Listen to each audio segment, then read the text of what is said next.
నమస్తే, welcome to special debate. నేను Ravi.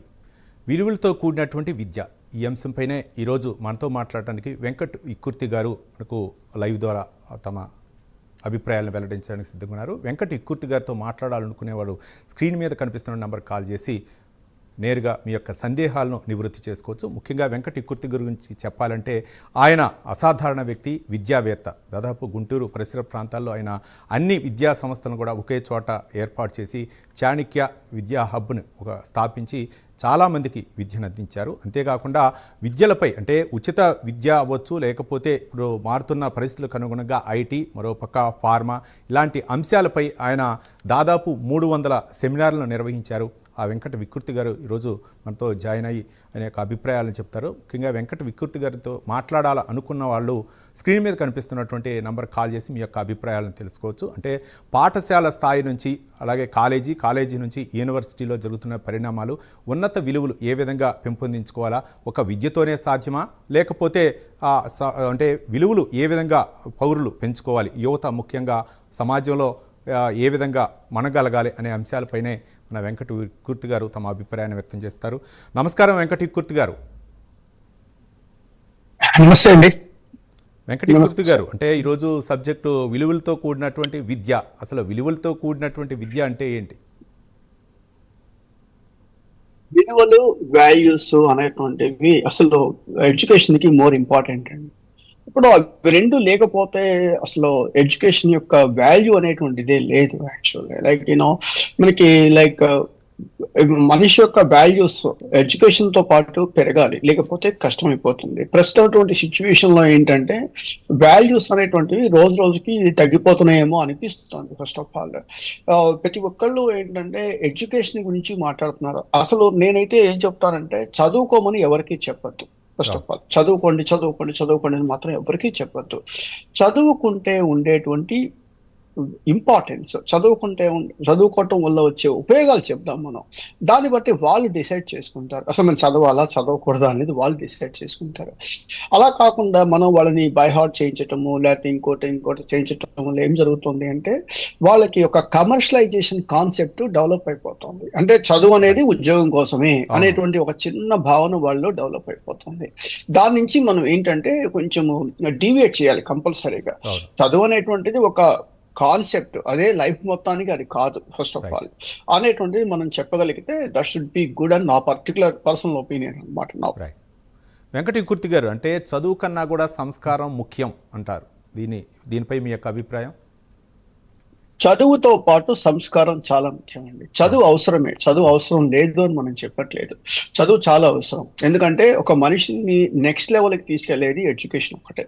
First of all ఇప్పుడు ఒక లోవర్ క్లాస్ పర్సన్ ఒక మిడిల్ క్లాస్ వెళ్ళాలన్నా, మిడిల్ నుంచి అప్పర్ క్లాస్కి వెళ్ళాలన్నా, అప్పర్ క్లాస్ వ్యక్తి అదే స్టేజ్ లో హోల్డ్ చేయాలన్నా సరే కూడా నిలబెట్టేది మాత్రం చదువు. ఆ చదువుతో పాటు ఈ సంస్కారం, మీరనే సంస్కారము, నైతిక విలువలు ఇవన్నీ ఉన్నాయి అనుకోండి, డెఫినెట్ గా అది బిగ్గెస్ట్ అసెట్ ఫర్ దే. ప్రపంచం మొత్తం అలాంటి వాళ్ళని రెస్పెక్ట్ ఇస్తారు, వాళ్ళకి చాలా తక్కువ కూడా ఉంటుంది అనమాట. ఎస్ వెంకట గారు, అంటే నేటి యువత విలువల ఆధారిత విద్య ఎందుకు అత్యవసరం అంటారు? అంటే మనం కొన్ని నిజాలు మాట్లాడుకుందామండి. ఇప్పుడు ఫర్ ఎగ్జాంపుల్ ప్రస్తుత ఎడ్యుకేషన్ సిస్టమ్ లో ఏం జరుగుతుంది అంటే చదువు అనే 90% అన్నాము, నేను 99% మనం ఎందుకు చదువుకుంటున్నాము అంటే ఉద్యోగం కోసమే చదువుకుంటున్నాము అంటారు. ఉద్యోగం కోసం చదువుకుంటున్నాము అన్నప్పుడు ఉద్యోగం ఎందుకు చేస్తున్నాం? డబ్బుల కోసం చేస్తున్నాము. ఆ భావన వెళ్ళిపోవాలి. అది వన్ ఆఫ్ ద ఫ్యాక్టర్. మీకు గుంటూరులో మాకు చాణక్య రీడింగ్ రూమ్ అని ఒక రీడింగ్ రూమ్ ఉంది.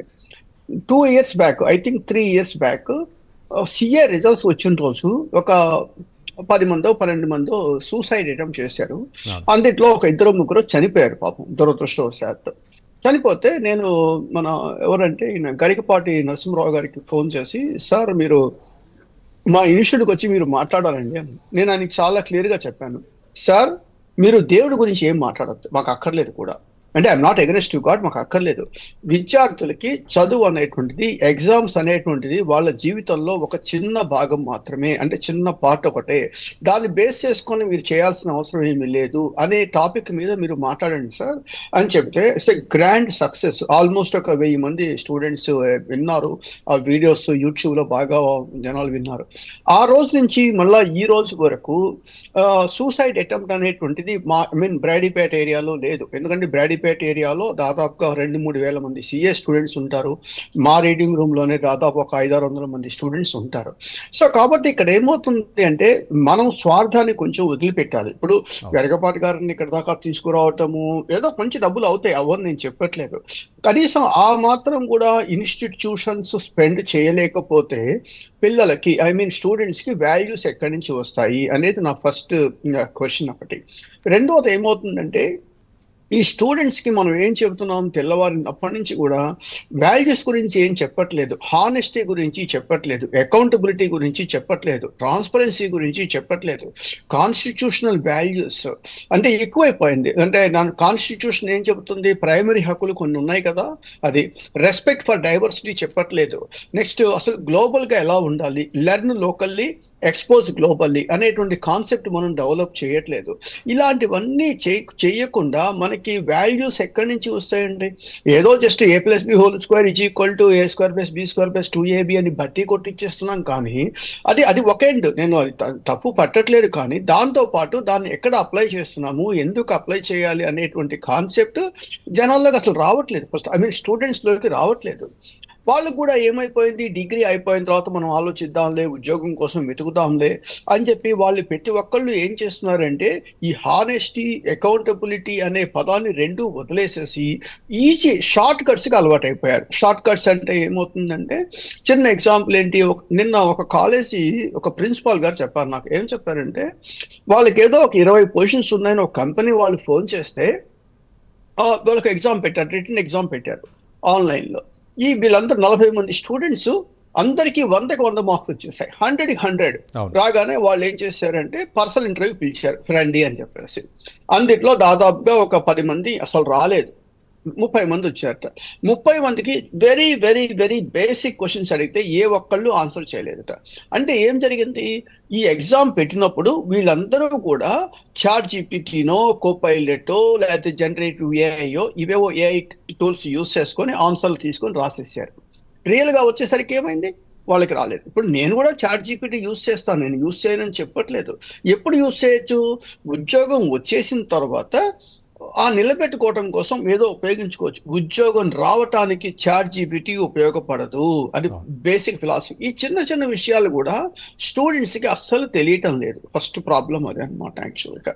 రెండోది ఏమవుతుంది, జనాలు చాలా మంది అంటారు America is a developed country. ఎందుకు అమెరికా డెవలప్ అయింది? డబ్బుల వల్ల ఏం డెవలప్ కాలేదండి. ఒకటే ఒక రీజన్, అమెరికాలో మనిషిని మనిషిగా గౌరవిస్తారు. మనం రోడ్డు మీద వెళ్తున్నాం అనుకోండి, ఒక బ్లాక్, వైట్, హిస్పానిక్ ఎవరు కనపడ్డా కూడా hey how are you doing today, how is your day అని నవ్వుతూ వాళ్ళతో మాట్లాడతాం. అంటే మనిషిని మనిషిగా గౌరవించడం అనేది చాలా చాలా ఇంపార్టెంట్ విషయం. ఈ చిన్న కాన్సెప్ట్ ని మన వాళ్ళు ఎందుకు డెవలప్ చేయట్లేదో నాకు ఇప్పటికీ అర్థం కావట్లేదు. రైట్. నైతిక విలువల లోపం వలన అంటే సమాజంపై ఎలాంటి ప్రభావం చూపే అవకాశాలు ఉన్నాయనుకోవచ్చు, అంటే ముఖ్యంగా యువతపై? నైతిక విలువలు లేకపోతే there is no difference between human and animal అండి. మీకు మన నిజాలు మాట్లాడుకుంటే నైతిక విలువలే కదా. ఇప్పుడు ఒక సోషియాలజీలో ప్రిన్సిపల్ ఉంది, మీకు తెలుసో లేదో, అక్రాస్ ద గ్లోబ్ ప్రిన్సిపల్. మీరు చదివినట్లయితే ఆ ప్రిన్సిపల్ ఏంటి తెలుసా మీకు? Don't kill your father, don't marry your mother. ప్రపంచం మొత్తం ఈ ఫండమెంటల్ ప్రిన్సిపల్ మీద డిపెండ్ అయి ఉంటుంది. ఆ ఒక్క ప్రిన్సిపలే మనుషులకి యానిమల్స్ కి తేడా పట్టుకొచ్చేది, మీకు తెలుసో లేదు, అదొక్క ప్రిన్సిపల్. సో కాబట్టి మనకి నైతిక వాల్యూస్ లేకపోతే, ఆ ప్రిన్సిపల్ లేకపోతే what is the difference? So కాబట్టి మనం అంత డీప్ గా వెళ్ళి అంత ర్యాష్ గా మనం మాట్లాడుకోలేం. కానీ నైతిక విలువలు అనేవి చాలా చాలా ఇంపార్టెంట్. ఎంత ఇంపార్టెంట్ అంటే వాళ్ళు నెక్స్ట్ లెవెల్ కి వెళ్ళాలి అనుకోండి, they need to give a respect, they need to do all these things. Honesty చాలా చాలా ఇంపార్టెంట్. ఇవాళ విద్యార్థుల్లో నైతిక విలువలు లేకపోవడం వల్ల ఏమవుతుంది, వాళ్ళ ఎగ్జామ్స్ వేరే వాళ్ళు రాస్తున్నారు, వాళ్ళ ఇంటర్వ్యూలు వేరే వాళ్ళు తీసుకుంటున్నారు. ఇలా చేయటం వల్ల ఏం జరిగిపోయింది, మన మధ్య హానెస్టీ ఉండట్లేదు. మనలో ఒక దాన్ని ఏమంటారంటే ఈజీ పాటుకో లేకపోతే అవినీతికో మనం వెళ్ళిపోదామనే పరిస్థితి అయిపోయింది. ఆ సమస్య వల్లే కదా ఇప్పుడు అమెరికాలో ఈ ట్రంప్ పాలసీస్ అన్నిటినీ జనాలు విపరీతంగా విమర్శించేస్తారు. వాళ్ళందరికీ ఒకటే నేను చెప్తున్నాను, నేను ట్రంప్ అనేటువంటి వ్యక్తి లీగల్ గా అమెరికా వచ్చిన వాళ్ళు ఎవరిని కూడా ఏ మాత్రం ఇబ్బంది పెట్టలేదు. ఇల్లీగల్ గా పనులు చేసే వాళ్ళే. ఇల్లీగల్ గా చేయడానికి ఇండియా నుంచి అమెరికా దాకా రావాల్సిన అవసరం ఏమీ లేదు. హాయిగా చదువుకోవచ్చు. ఎప్పుడైతే ఈ హానెస్టీ, అకౌంటబిలిటీ, ట్రాన్స్పరెన్సీ మూడు లేకపోవటంలో వచ్చేటువంటి సమస్యలు అనమాట. ఈ ఎడ్యుకేషన్ తో పాటు ఇవన్నీ కూడా యాడ్ చేయగలిగితే that is much much much better. అయితే వెంకటీకూర్తి గారు, అంటే పాఠశాలలో నిర్బంధ విద్యను బోధిస్తూ ఉంటారు, మరో పక్క కాలేజీల్లో కూడా కొన్ని కాలేజీల్లో అదే విధంగా ఉంటుంది. అలాగే యూనివర్సిటీ స్థాయికి వచ్చినప్పుడు స్వేచ్ఛా స్వాతంత్ర్యాలు వస్తాయి. అట్లాంటప్పుడు వాళ్ళకి అంటే ఏ విధంగా విలువలు నేర్చుకోగలుగుతారు అనుకో? మనకి చదువు చెప్పేటప్పుడు రెండు చెప్తారండి, చదువు మీద భయం అన్నా ఉండాలి, చదువు మీద భక్తి అన్నా ఉండాలి అని చెప్తారు. మనకి చదువు రావాలి అంటే చదువు మీద భయం అన్నా ఉండాలి, భక్తి అన్నా ఉండాలి. మీరు చెప్పేటువంటి ప్రైమరీ ఎడ్యుకేషన్ లో టీచర్ ఏం చేస్తారు, ఆ రోజు అప్పుడు పిల్లలకి భక్తి ఉండదు, భయం ఉంటుంది. అరే మనం ఈ ఎగ్జామ్ ఈ హోంవర్క్ చేయకపోతే టీచర్ కొడతారేమో అనే భయంతో చేస్తారు. ఇప్పుడు ప్రైమరీ ఎడ్యుకేషన్ లో అంటే 1 నుంచి 5 వరకు సంథింగ్ లైక్ దట్ ఆ భయం ఉంటుంది. ఆ తర్వాత ఈ డిగ్రీ వచ్చిన తర్వాత లేకపోతే పీజీకి వచ్చిన తర్వాత ఆ కాన్సెప్ట్ లేదు అక్కడ. అప్పుడు ఏమవుతుంది, చదువు మీద భక్తి ఉండాలి. భక్తి ఉండాలంటే ఇందా మీకు చెప్పాను నేను, చదువుకోమని మనం ఎవరికీ చెప్పకూడదు. చదువుకుంటే ఉండే అడ్వాంటేజెస్ ఇవి అని చెప్తే అప్పుడు వాళ్ళకి చదువు మీద భక్తి కలుగుతుంది. దానివల్ల చదవడం బిగించేస్తారు. ఫండమెంటల్లీ మనకి వాల్యూస్ చదువు రావాలంటే చదువు మీద భక్తి అన్నా ఉండాలి, భయం అన్నా ఉండాలి. భయం ఏమో చిన్నప్పుడు వాళ్ళు టీచరో పేరెంట్స్ అరుస్తారనో కొడతారనే భయంతో చదువుతారు. పెద్ద అయిన తర్వాత మనం చదవకపోతే మనకి లైఫ్ లేదు అనేటువంటి భయాన్ని వాళ్ళు బిల్డ్ ఉండాలి. అప్పుడే మనకి వచ్చేస్తాయి అన్నమాట. యాక్చువల్గా వెంకటీకూర్తి గారు, ఉద్యోగ మార్కెట్కి మాత్రమే కాకుండా బాధ్యతాయుతమైనటువంటి పౌరులుగా తయారయ్యాలంటే విశ్వవిద్యాలయాలు ఏం చేయాలంటారు? విశ్వవిద్యాలయాల కన్నా కూడానండి మనుషుల్లో వాళ్ళకి రావాలి. బాధ్యత అన్న పదం మీరు వాడుతున్నారు కాబట్టి నేను చెప్తున్నాను. ఇప్పుడు నిజాలు నిందాం చెప్పాను, I'm not against God, I'm not against. ఏమండి, వినాయక చవితి ఉత్సవాలకి రోడ్లు ట్రాఫిక్ ఆపేసి, అంబులెన్సులు ఆపేసి, భయంకరమైన డీజిల్ పెట్టి ఇల్లు కూలిపోతే 2 వ్యక్తులు చనిపోయారు. ఇది బాధ్యత ఏంటో అంటారా?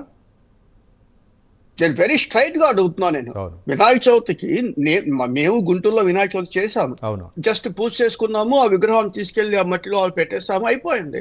కానీ ఏం జరుగుతోంది, ఇది అవసరం అంటే బాధ్యత అయిన పదం లేకపోవటం వల్ల జరిగేటువంటి అనర్థం అండి ఇది. I'm not against to God, but these are all the things. ఎవరికి వాళ్ళు రియలైజ్ అవ్వాలి మన యొక్క రెస్పాన్సిబిలిటీ ఏంటి, మనం ఎక్కడ ఉంటున్నాము ఏమిటి అనేటువంటిది. వీళ్ళు 20 సంవత్సరాలు దాటిపోయిన తర్వాత, 22 సంవత్సరాలు దాటిపోయిన తర్వాత కూడా, అంటే డిగ్రీ అయిపోయి పీజీ అయిపోయిన తర్వాత కూడా వీళ్ళు వాళ్ళ పేరెంట్స్ ని డబ్బులు అడుగుతున్నారు అంటే ఎక్కడ లోపం ఉంది? వాళ్ళు చదివే చదువులో లోపం ఉంది, వాళ్ళు పెరిగిన వాతావరణంలో లోపం ఉంది. అట్ ది ఏజ్ ఆఫ్ చిన్న పక్షులు కూడానండి ఆ పిల్లలకి కొంతవరకే నోట్లో అన్నం పెడతాయి. కొంత దూరం దాటిపోయిన తర్వాత ఇంకా పట్టించుకోవాలి. వాళ్ళు బతకాల్సిందే. కానీ ఇక్కడ మనకి ఏమవుతుంది, ప్రతి నిమిషం వాళ్ళకి అకౌంటబిలిటీ, రెస్పాన్సిబిలిటీ ఈ రెండు లేకపోవడం వల్ల వాళ్ళు ఏం చేస్తున్నారో వాళ్ళకే అర్థం కావట్లేదు.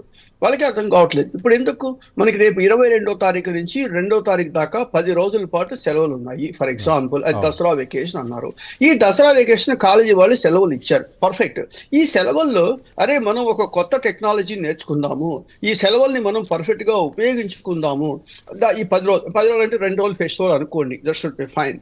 మిగతా 8 రోజుల పాటు నేర్చుకుందామనే ఆలోచన ఎవరికైనా ఉంటుందా? ఎవరికీ ఉండట్లేదు. వాళ్ళు సెలవులు ఇచ్చేసారు, పుస్తకాలు పడేసాము, మనం ఫుల్ గా ఎంజాయ్ చేసేద్దాము అనుకుంటున్నారు.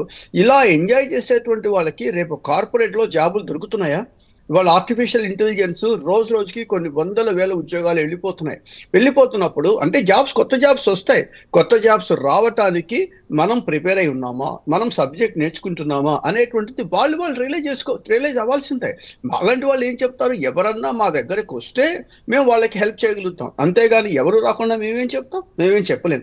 ఈ వాల్యూస్, ఎథిక్స్ అనేదానికి ఫస్ట్ థింగ్ ఏంటంటే ప్రతి ఒక్కళ్ళకి ఒక గోల్ ఉండాలి. నా గోల్ ఇది, నేను ఇది అవ్వాలి అని గోల్ పెట్టుకుంటే ఆ గోల్ రీచ్ అవటానికి ఇప్పుడు మీ ఛానల్ కావచ్చు, నేను కావచ్చు, కాలేజీ కావచ్చు, ఎవరైనా సరే హెల్ప్ చేస్తారు. ఇవాళ ఉన్న బాధాకరమైన విషయం ఏంటంటే స్టూడెంట్స్ కి డిగ్రీ అయిపోయిన తర్వాత ఆలోచిస్తున్నారు. గోల్ అనేది ఫస్ట్ లో వాళ్ళు సెట్ చేసుకోవాలి, గోల్కి తగ్గట్టుగా వాళ్ళు ప్రయాణం స్టార్ట్ చేయాలన్నమాట. యాక్చువల్గా వెంకటకీర్తి గారు, అంటే చదువుతున్నారు విద్యార్థులు, కానీ ఉద్యోగం సాధించాలనే తపన ఆరాటం అయితే మాత్రం విద్యార్థుల్లో సన్నగిలుతుంది. దీనిపై మీ యొక్క అభిప్రాయం? ఖచ్చితంగా అండి. ఇప్పుడు అదే నేను చెప్తున్నాను కదా, ఇక ప్రాబ్లం ఏమిటంటే వాళ్ళు చదువుకుని చేసి వాళ్ళ పేరెంట్స్ మేజర్ తప్పు ఎక్కువగా పేరెంట్స్ దగ్గరే వస్తుందండి. ఇప్పుడు పేరెంట్స్ ఏం చేస్తున్నారు, కింద మీద పడి ఒక 100 కోట్లు 200 కోట్లు సంపాదించి ఆ పిల్లలకి ఇస్తున్నారు డబ్బులు. నేను వాళ్ళకి ఒకటే చెప్తున్నాను, మీ పిల్లలకి మంచి చదువు చెప్పించండి, మంచి వాల్యూస్ ఇప్పించండి. మీరు ఎన్ని కోట్ల రూపాయలు ఇచ్చినా ఆ పిల్లవాడు గనక మంచిగా లేకపోతే మీరు ఎన్ని కోట్లు ఇచ్చినా వాడు ఆ కోట్లు పోగొట్టేస్తాడు. ఒకవేళ వాడు ప్రయోజకుడై మంచివాడు అనుకోండి, ఫర్ ఎగ్జాంపుల్ మీరు ఎన్ని కోట్లు ఇస్తాన్నా కూడా నీ డబ్బులు నాకెందుకు, నా డబ్బులు నేను సంపాదించుకుంటాను, అక్కర్లేదు అని చెప్తాడు. అంటే అర్థం ఏంటి, మీరు మీ పిల్లల కోసం కొన్ని కోట్ల రూపాయలు సంపాదించి వాళ్ళకి ఇస్తున్నారు అంటే అర్థమేంటో తెలుసా? మీ పిల్లలు సరిగా లేరు, వాళ్ళు సమర్థులు కారు అని మీరు నమ్మారు కాబట్టి వాళ్ళ కోసం డబ్బు సంపాదిస్తున్నారు. వాళ్ళ కోసం మీరు చేయాల్సింది వాళ్ళకి మంచి చదువు చెప్పించండి, కష్టమో నష్టమో చదువు చెప్పించండి, వాల్యూస్ చెప్పించండి, వాళ్ళు స్వయం ప్రతిపత్తి మీద ఎదగటానికి హెల్ప్ చేయండి. వారెన్ బఫెట్కి ఇన్ని డబ్బులు ఉన్నా కూడా వాళ్ళ పిల్లలకి ఇచ్చిన డబ్బులు చూస్తే ఆశ్చర్యపోతారు. వెరీ వెరీ లెస్ మనీ వాళ్ళకి ఇచ్చారు, వాళ్ళు సంపాదించుకోవాల్సిందే అని చెప్పేసి. అలాంటి భావన ఇండియాలోకి వచ్చింది అనుకోండి, అవినీతి వెళ్ళిపోతుంది, స్వార్థం వెళ్ళిపోతుంది, పక్షపాతం వెళ్ళిపోతుంది, అన్నీ వెళ్ళిపోతాయి. అన్నిటికీ కారణం ఏంటంటే ఈ సెల్ఫిష్నెస్. మన 10 తరాలకు సంబంధించేటువంటి డబ్బు సంపాదించాలి అనేటువంటి ఒక రాంగ్ కాన్సెప్ట్ లోకి వెళ్ళిపోతున్నారు. 10 తరాలు సంపాదించే డబ్బులు కావాలనుకుంటే ముందు ఈ తరానికి చదువు చెప్పించండి, వాల్యూస్ నేర్పించండి, అంతే. Simple logic. రైట్. వెంకటకీర్తి గారు, అంటే భారతదేశంలో ఉన్నటువంటి యూనివర్సిటీలకి పాశ్చాత్య దేశాల్లో ఉన్నటువంటి యూనివర్సిటీకి ఈ ఉన్నత విలువలతో కూడినటువంటి విద్యపై ఉన్నటువంటి వ్యత్యాసం ఏంటంటే మన దేశానికనో ఇతర దేశాలు? ఇప్పుడు ప్రైమరీ ఎడ్యుకేషన్ వచ్చేసరికి ఇండియాలో బాగుంటుందండి. ప్రైమరీ ఎడ్యుకేషన్ చాలా చక్కగా ఉంటుంది ఇండియాలో, ఎందుకంటే కొన్ని ఫండమెంటల్స్ బై హార్ట్ చేయిస్తారు, అంటే కొన్ని బాగుంటాయి. హైయర్ ఎడ్యుకేషన్కి వచ్చేసరికి మోర్ లైక్ అప్లికేషన్ ఓరియంటెడ్, అంటే హైయర్ ఎడ్యుకేషన్కి వచ్చేసరికి. సో అప్లికేషన్ ఓరియంటెడ్లో లైక్ ఫారెన్ ఎడ్యుకేషన్. అందుకనే కదా చాలా మంది మనకి అమెరికాకో ఎక్కడికో రావాలనుకుంటున్నారండి. కారణం ఎందుకంటే అప్లికేషన్ ఓరియంటెడ్ వచ్చేస్తుంది. ఇప్పుడు నేను లాస్ట్ మంత్ ఇండియాలో నిన్నే వచ్చాను ఇండియా నుంచి. సో నేను I went to very big universities like VIT ఒకటి, SRM, university of Pondicherry, all these universities. అక్కడ కూడా చాలా మార్పులు వచ్చేసాయండి. అంటే ఏంటి, at par equivalent to American education, foreign education. అక్కడ కూడా చాలా excellent culture, excellent students, visionary అవన్నీ ఉన్నాయన్నమాట. యాక్చువల్గా అంటే ఈ ఒకే ఒక రీజన్ ఏంటంటే, ఏ యూనివర్సిటీ అయినా సరే బెస్ట్ యూనివర్సిటీ అంటే అర్థం ఏంటంటే overall growth of A student. వాళ్ళకి సబ్జెక్టుతో పాటు ఆస్క్ అన్న పదం గుర్తుపెట్టుకోండి, ఏఎస్కే. ఏ అంటే యాటిట్యూడ్, ఎస్ అంటేనేమో స్కిల్స్, కే అంటే నాలెడ్జ్. ఈ 3 ఎవరైతే డెవలప్ చేస్తున్నారో, ఏవైతే ఉంటాయో ఆ యూనివర్సిటీస్ మంచి యూనివర్సిటీస్ కింద మనం ట్రీట్ చేసేసుకోవచ్చు. అక్కడ వచ్చేటువంటి స్టూడెంట్స్కి ఏమిటి, ఆటోమేటిక్గా జాబ్స్ వస్తున్నాయి. ఇవాళ ఇండస్ట్రీ జాబ్స్ లేవనే భయం లేదండి, జాబ్స్ కావాల్సిన ఉన్నాయి జాబ్స్. కాకపోతే రైట్ పర్సన్స్ మాత్రం లేరు. ఇక్కడ రైట్ పర్సన్ అనడానికి డెఫినేషన్ ఏంటంటే they are ready to take challenges. వాళ్ళు ఛాలెంజెస్ తీసుకోవాలి. అంటే ఈ పని మనం ఎందుకు చేయలేము అనేటువంటి ఒక ఛాలెంజ్ తీసుకొని చేసి దాని మీద పనిచేశారు అనుకోండి, అది డెఫినెట్ గా అడ్వాంటేజ్ అవుతుంది. అలాంటి ఛాలెంజింగ్ మెంటాలిటీ ఈ ఫారిన్ యూనివర్సిటీస్ లో వాళ్ళు కొంచెం డెవలప్ చేస్తారు.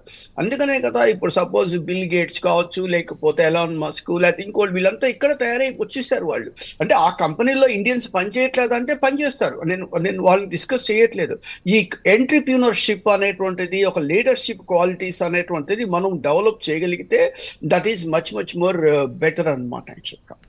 రైట్. వెంకటకీర్తి గారు, ముఖ్యంగా అంటే విశ్వవిద్యాలయంలో జరిగేటటువంటి రాజకీయాలు అవ్వచ్చు, లేకపోతే గ్రూపు వాదాలు అవ్వచ్చు, ఇవన్నీ కూడా విద్యపై ఎలాంటి ప్రభావం చూపే అవకాశాలు ఉన్నాయి అనుకోవచ్చు? ఖచ్చితంగా అండి, డెఫినెట్ గా. అసలు రాజకీయాలకి యూనివర్సిటీకి సంబంధం ఏంటండి? మనం యూనివర్సిటీకి ఎందుకు వెళ్తున్నాము? చదువుకోవటం కోసం వెళ్తున్నాము. We want to like uplift our skills అనేది వెళ్తున్నాం. అక్కడ మనకి రాజకీయాలు అక్కర్లేదు మనకి. అదే నేను చెప్తున్నాను, మనం యూనివర్సిటీకి అడుగు పెట్టడం వల్ల అడుగు పెట్టడం ఎందుకు, మాకు మాస్టర్స్ డిగ్రీ రావాలి, ఆ తర్వాత ఉద్యోగం తెచ్చుకోవాలి అనేటువంటిది మనం పెట్టుకోవాలి. అది మన టార్గెట్. అంతేగాని వారికి అన్నెసరీ థింగ్స్ మీద వీళ్ళు నాకు తెలిసి ఒక యూనివర్సిటీ హాస్టల్లో ఏదో చిన్న పచ్చడిలోనో ఏదో పరులోనో ఉప్పు ఎక్కువైందని చెప్పేసి ఇలా ప్లేట్ తీసి ఇసిరి పడేసేసి గందరగోళం చేసేసేటువంటి సందర్భాలు నేను చూశాను కూడా, నా కళ్ళతో నేను చూశాను. Is it required? ఒక పూట మన ఇంట్లో మనకి అన్నం వండితే అన్నంలో ప్రాబ్లం ఉంటుంది కదా. దట్స్ ద సేమ్ థింగ్ అక్కడ కూడా. అంటే ఏంటంటే ఈ స్టూడెంట్స్ కి మనం యూనివర్సిటీలోకి ఎందుకు అడుగు పెడుతున్నాము అనేటువంటి భావన వాళ్ళలో ఉండట్లేదు. ఫస్ట్ ప్రాబ్లం అలా ఉన్నది అన్నప్పుడు ఇవన్నీ కూడా చిన్న చిన్న ఇష్యూస్ అయిపోతాయండి. ఈ సందర్భంలో నేను ఒక బుక్ చదివాను. ఆ బుక్ లో ఏంటంటే మేక్ ఏ విష్ ఫౌండేషన్ వాళ్ళు ఒక చిన్న పిల్లల్ని పట్టుకొచ్చి మీ విష్ ఏంటి అని అడుగుతారు. అందుట్లో ఒక అమ్మాయి చెప్తుంది. ఆ అమ్మాయి ఏం చెప్తుందంటే నేను ఫ్లైట్ ఎక్కాలి అంటుంది. అనగానే వీళ్ళు వెంటనే బేగంపేటలోకి వెళ్ళిపోయి ఒక ఫ్లైట్ తీసుకొని ఈ పిల్లని ఆ ఫ్లైట్ ఎక్కిస్తారు. ఎక్కించి ఆ పైన 2-3 రౌండ్స్ తిరిగిన తర్వాత ఫ్లైట్ కింద విలేకరులు పోయి అడుగుతారు ఆ పిల్లని, ఆ అమ్మాయిని అడుగుతారు. ఏమడుగుతారు, ఏంటి హౌ యూ ఫీల్ ఇట్ అంటారు. నేను ఇలా గాల్లో పైకి ఎగిరే కొద్దీ ఈ పెద్ద బిల్డింగ్స్ అన్ని చిన్నవి అయిపోయినాయి అంటారు. చూడండి, ఈ గాల్లోకి ఎగిరి పైకి వెళ్లే కొద్దీ ఈ పెద్ద బిల్డింగ్స్ అన్ని చిన్నగా మీరు డెవలప్ అయ్యే కొద్దీ మీకున్న ప్రాబ్లమ్స్ అన్ని కూడా చిన్నవి అయిపోతాయి. ఫస్ట్ డెవలప్ ఎలా అవ్వాలని ఆలోచిద్దాం మనం. అంతేగాని ప్రాబ్లమ్స్ తీసుకొని వాటి మీద ఆలోచిస్తూ మనం బుర్రపాటు చేసుకుని చివరికి ఏమవుతుంది, ఏదో విధంగా ఒక సర్టిఫికెట్ ప్రింట్ చేస్తాము, ఆ సర్టిఫికెట్ వస్తుంది. నేను అదే చెప్తాను అందరికీ, ఏ కాలేజీ అయినా సరే వాళ్ళకి ఒకటే గోల్ పెట్టాలి. ఈ చేత్తో ఆఫర్ లెటర్, ఈ చేత్తో సర్టిఫికెట్ తీసుకోవాలి. అంటే at a time degree certificate తో పాటు ఆఫర్ లెటర్ తీసుకోవడానికి తగ్గట్టుగా వాళ్ళ ఎడ్యుకేషన్ ని మార్చగలిగితే, అంటే వాళ్ళ సిస్టమ్ ని మార్చగలిగితే that is really benefit for the country. Sir, ఇప్పుడు ముఖ్యంగా అంటే ఇప్పుడు మారుతున్న సమాజానికి అనుగుణంగా టెక్నాలజీ కూడా మారుతుంది. మరోపక్క సోషల్ మీడియా కూడా ప్రభావం చూపింది. దీని వలన అంటే విద్యార్థులు వాళ్ళపై ఎలాంటి ప్రభావం చూపే అవకాశాలు ఉన్నాయి? ఒక టెక్నాలజీ అవ్వచ్చు, మరోపక్క సోషల్ మీడియా అవ్వచ్చు. రెండు ఇన్ఫ్లుయెన్స్ చేస్తాయండి. రెండు పవర్ఫుల్ వెపన్స్, రెండు very powerful weapons. So social మీడియాని నువ్వు ఎలా మనం వాడుకోవాలి అంటే మనకి తగ్గట్టుగా మనం వాడుకోవాలి. నేను సోషల్ మీడియా వాడతాను, యూజ్ చేస్తాను. లైక్ వాట్సాప్ కావచ్చు, ట్విట్టర్ కావచ్చు, లింక్డ్ఇన్ కావచ్చు, ఫేస్బుక్ కావచ్చు. ఇవన్నీ ఎందుకు, నా బిజినెస్ పరంగా వాడతాను అంతేకాని నేను అన్నెసరీగా కూర్చొని చేసేయడం నేను చేయట్లేదు. అది ఒకటి. టెక్నాలజీ, ఈ టెక్నాలజీ రావటం వల్ల ఏమైపోయింది, ఇవాళ ఒక ఏఐ టెక్నాలజీ ఒక నిమిషానికి 1800 ఫోన్ కాల్స్ చేస్తుంది. ఒక్క నిమిషానికి 1800 ఫోన్ కాల్స్. అదే మనుషులైతే ఏం చేస్తారు, రోజుకి ఫర్ ఎగ్జాంపుల్ ఒక 100 కాల్స్ అనుకోండి, అంటే నెలకి ఎంత అవుతుంది, 18 మంది, రోజుకి 18 మంది కాల్స్ చేయొచ్చేమో. ఇక్కడ నిమిషానికి 1800 కాల్స్ చేసేటప్పుడు ఎంతమందికి ఉద్యోగాలు పోతాయండి? చాలా మందికి ఉద్యోగాలు పోతాయి. అది ఒక ఏఐ అప్లికేషన్ డెవలప్ చేసింది ఫస్ట్ ఆఫ్ ఆల్. సో దాన్ని ప్రివెంట్ చేయాలంటే ఏం చేయాలి, దానికి తగ్గట్టుగా మనం మౌల్డ్ అవ్వాలి. ఇంకా ప్రాంప్ట్ ఇంజనీరింగో లేకపోతే డేటా సైన్సో లేకపోతే ఇంకోటో నేర్చుకొని మనం మార్కెట్లోకి ఉండాలి.